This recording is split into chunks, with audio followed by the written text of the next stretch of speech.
Assalamualaikum warahmatullahi wabarakatuh. Apa kabar anak-anak?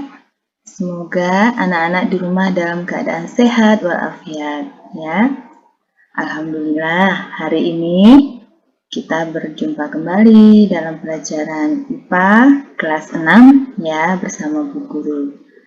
Nah, anak-anak, hari ini kita akan belajar tentang kisi-kisi ujian kelas 6 ya. Nah, pada kesempatan kali ini kita akan belajar sistem organ pada manusia.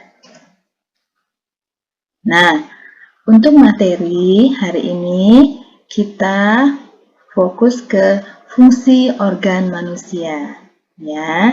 Jadi ada beberapa organ yang akan kita pelajari. Yang pertama, organ pernafasan, yang kedua, organ pencernaan, dan yang ketiga, organ peredaran darah. Oke, baiklah, kita masuk yang pertama ya.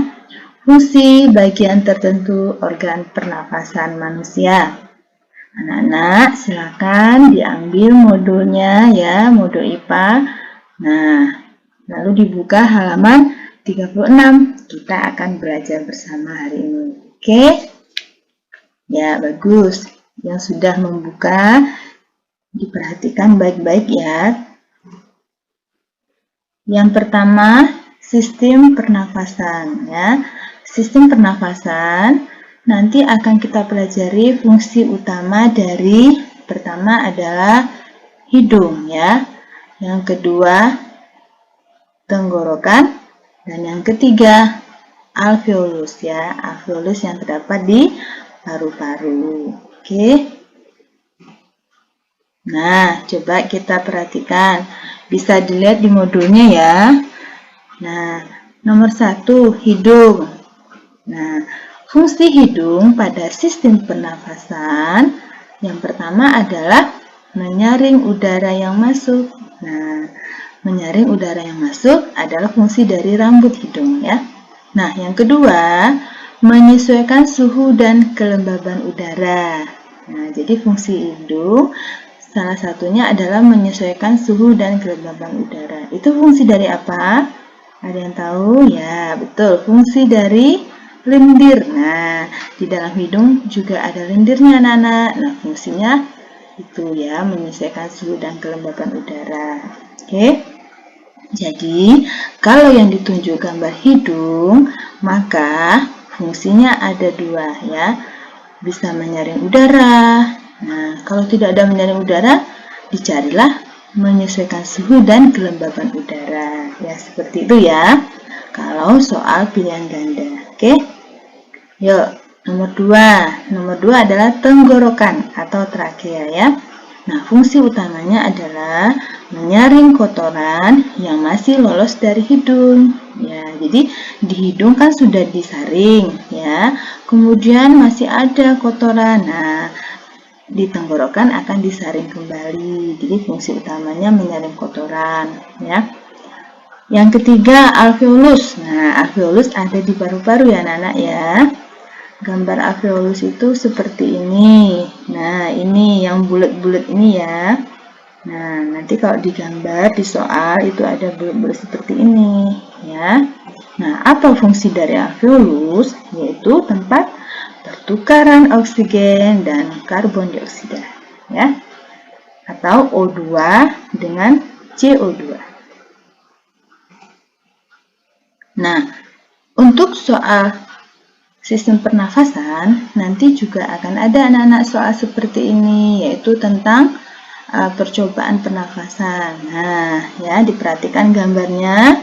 Ya, di sini ada, di bawah ini adalah karet ya anak-anak ya, karet penutup atau membran. Nah, nanti di soal akan ditanyakan bagaimana proses pernafasan jika karet atau membran karet ini pertama ditarik anak-anak ya. Jadi jika ditarik membran karet, apa yang terjadi? Pertama, udara masuk.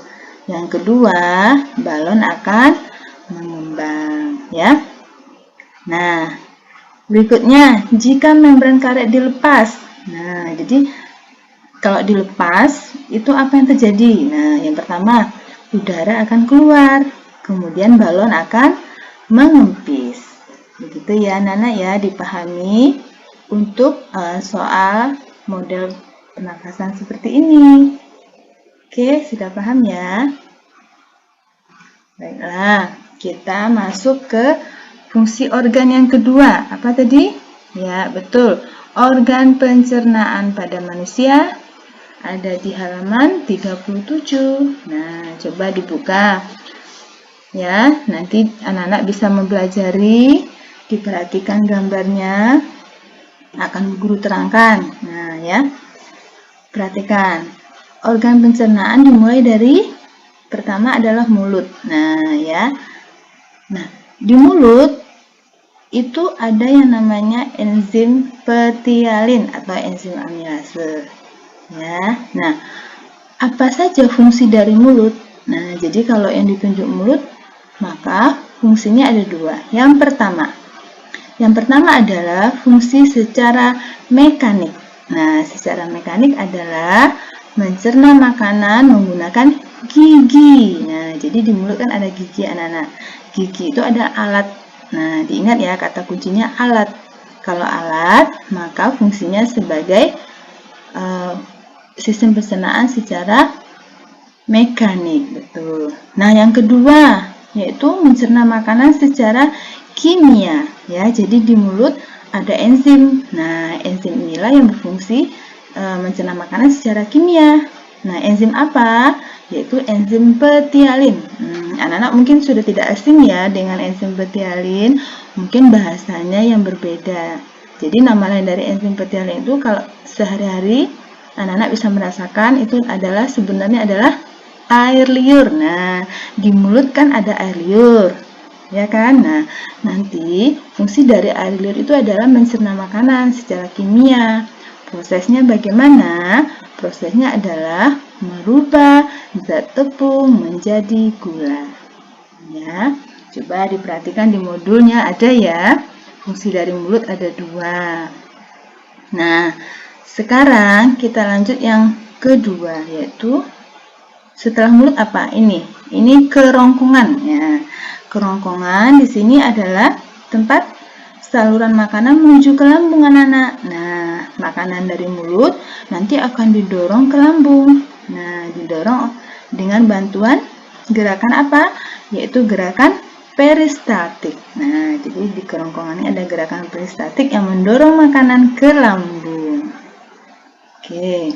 Nah, berikutnya yang ketiga, lambung. Nah, lambung itu seperti ini ya, anak-anak ya. Nah, fungsi dari lambung, fungsinya hampir sama dengan mulut ya. Jadi di mulut ada dua fungsi. Yang pertama, yaitu mencerna makanan secara mekanik. Nah, di lambung juga ada alatnya anak-anak, namanya dinding lambung ya. Jadi di lambung terdapat dinding. Nah, dinding inilah yang akan mengaduk-ngaduk makanan seperti sendok gitu ya, mengaduk. Nah, jadi dinding lambung mengaduk makanan sehingga fungsinya adalah sistem pencernaan secara mekanik ya. Di lambung ada mekanik. Yang kedua yaitu mencerna makanan secara kimia. Nah, secara kimia sama seperti mulut tadi anak-anak, menggunakan zat atau enzim. Nah, enzim apa saja? Coba dibuka modulnya halaman 37. Di lambung ada 3 enzim atau zat ya. Yang pertama, yuk dibaca, LAPERH. Nah, lambung ada PERH. Nah, P-nya adalah pepsin, R-nya renin, dan H-nya adalah asam klorida atau HCl ya, disingkat HCl ya. Diingat PERH, pepsin, renin, HCl. Nah, pepsin fungsinya apa? Fungsinya adalah merubah protein menjadi pepton ya, betul. Kemudian renin apa? Coba dibaca di modulnya, merubah protein susu menjadi kasein ya. Kemudian asam klorida atau HCl asam klorida. Yang pertama asam ya, berarti mengasamkan makanan ya.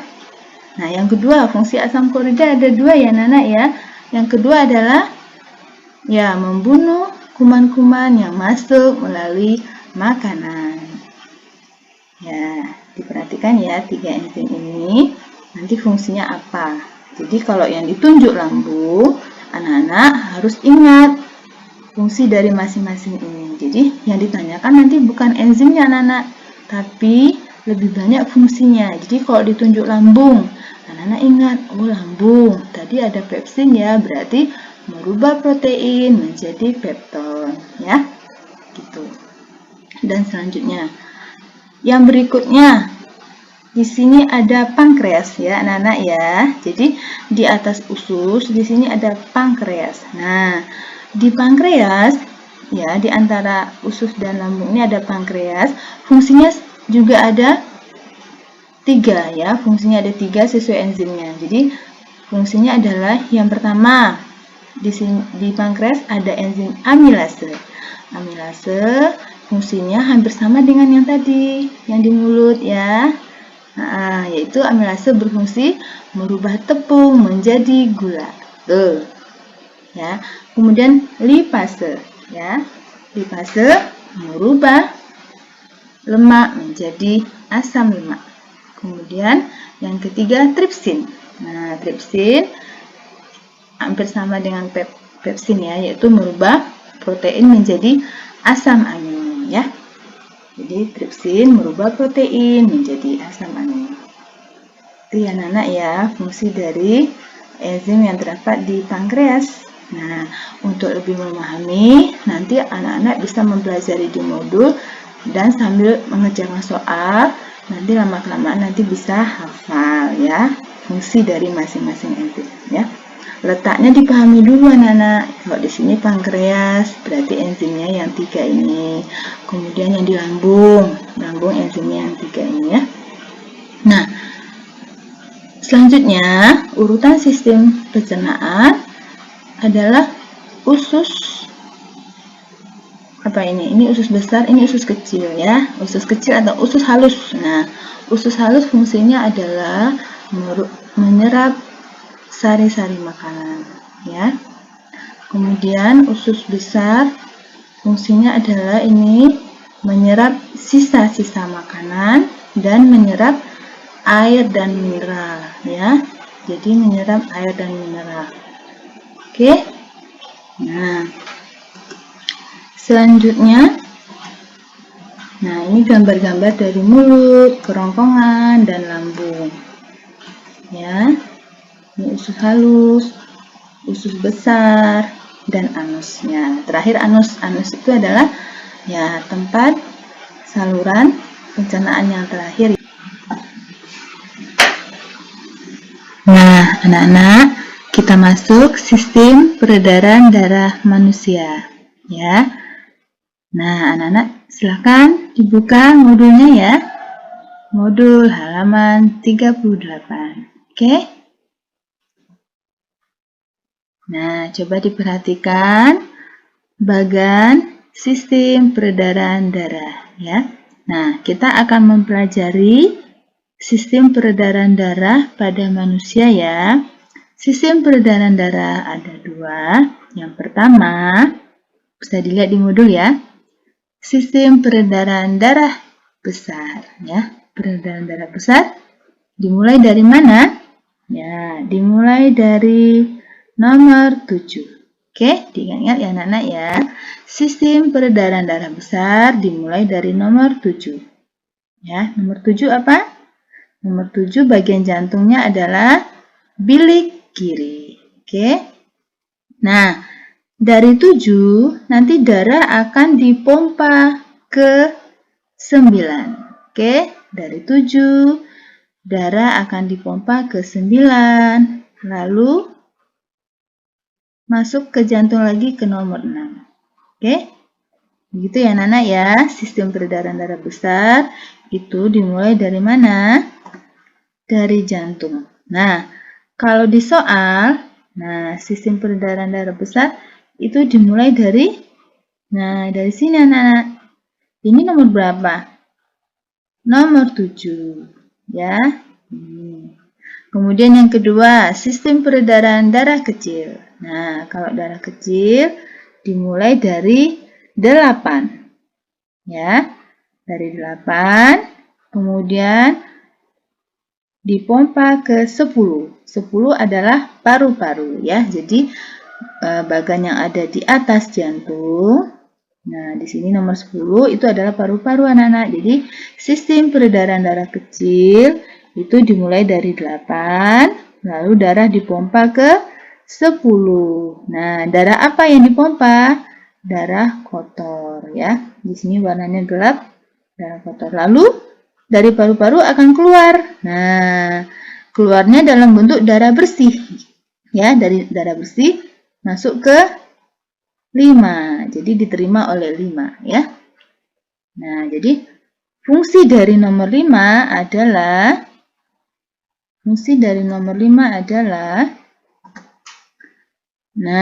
menerima darah bersih dari paru-paru. Jadi coba berdasarkan sistem peredaran darah besar dan kecil, kita perhatikan fungsi dari masing-masing ya.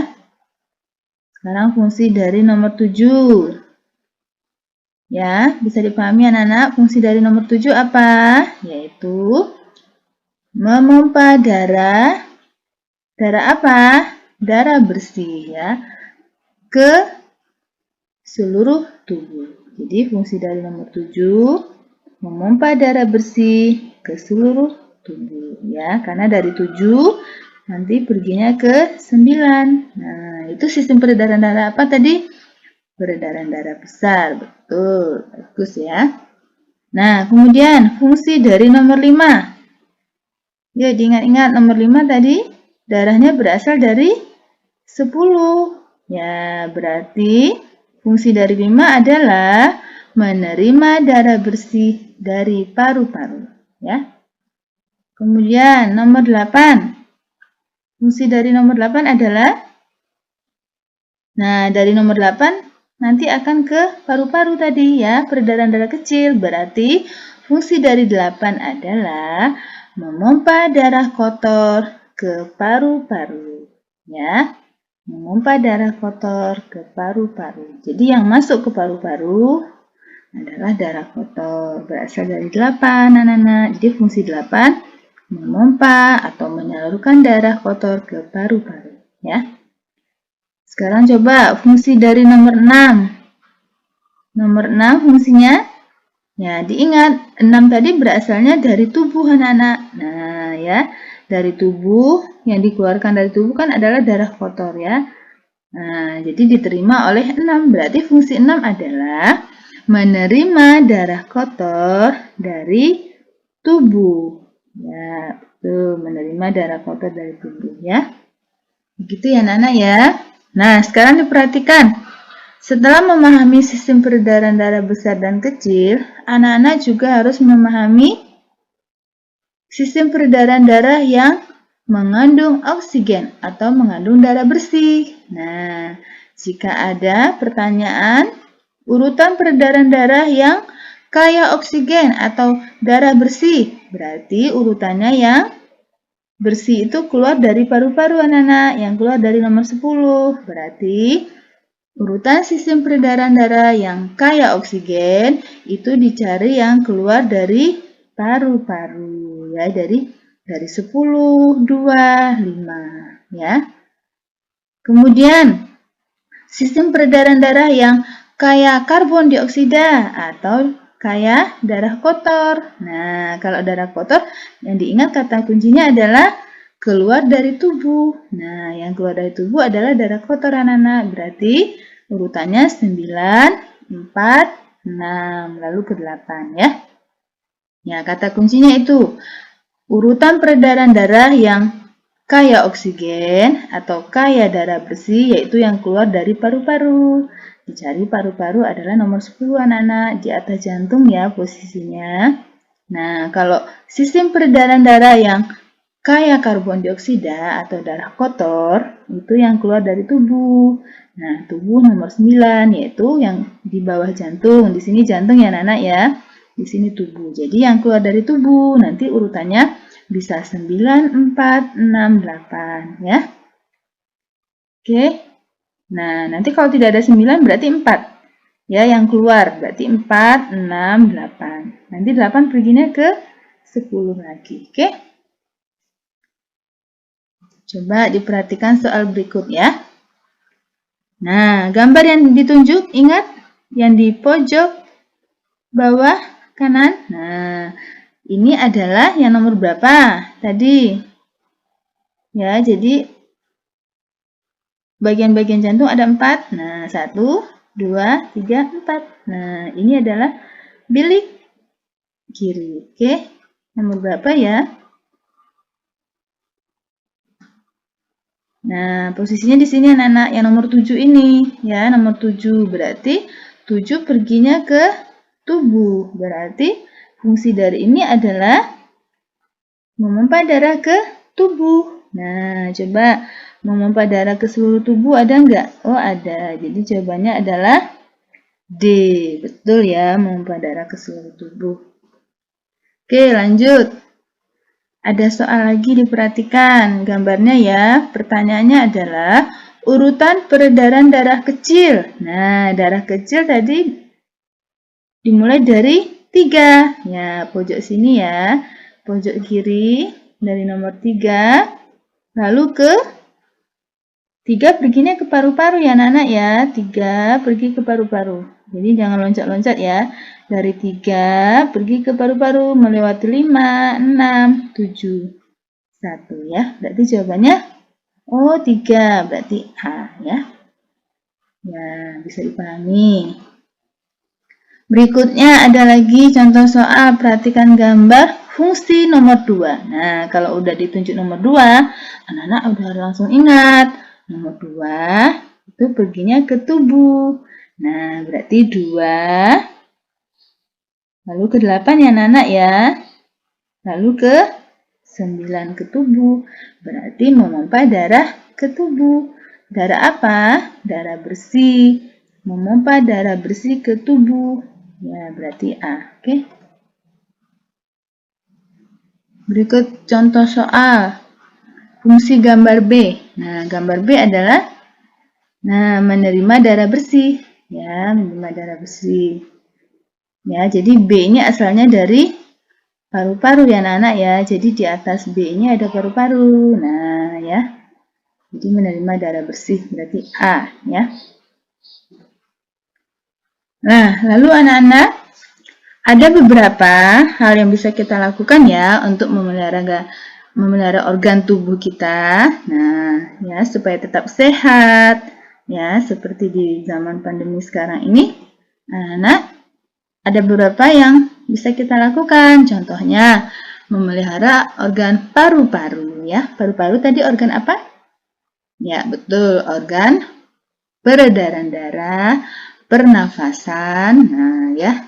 Jadi, paru-paru itu ada urutannya di pernafasan. Kemudian di peredaran darah juga ada ya. Yuk, bagaimana cara memelihara paru-paru? Yang pertama, tidak merokok, bisa ya. Yang kedua, menciptakan lingkungan bersih. Yang ketiga, menghirup udara bersih ya. Ya, itu diantaranya aja. Kemudian jantung. Nah, jantung ini organ apa tadi? Peredaran darah ya, karena jantung itu memompa darah. Oke. Nah, yang pertama yang bisa dilakukan adalah menjaga kesehatan organ jantung. Yang pertama, mengurangi makanan yang mengandung lemak. Ya, jadi mengurangi ya anak-anak ya. Kata kuncinya mengurangi ya. Yang kedua, istirahat yang cukup dan olahraga teratur ya. Jadi olahraganya teratur ya. Kalau olahraga terus-menerus, nah itu kurang tepat ya anak-anak ya. Kalau olahraga terus-menerus itu kurang tepat. Yang tepat adalah olahraga secara teratur ya. Yang ketiga, mengurangi makanan yang bergaram. Jadi makanan yang terlalu banyak garam itu harus dikurangi anak-anak ya. Ya, untuk menjaga organ jantung ya. Nah, baiklah anak-anak. Bu Guru cukupkan sampai di sini dulu ya pelajaran kita hari ini tentang fungsi organ tubuh manusia, yaitu organ pernafasan, pencernaan, dan peredaran darah. Ya, nah semoga anak-anak di rumah tetap semangat belajarnya. Ya, Bu Guru dampingi dari sekolah. Bu Guru doakan semoga anak-anak sehat selalu. Nah, ingat sholat 5 waktu ya dan bahagia selalu supaya imun kita tetap terjaga. Amin ya robbal alamin ya. Terima kasih anak-anak. Semoga kita bisa berjumpa di sekolah. Oke. Bye bye. Wassalamualaikum warahmatullahi wabarakatuh.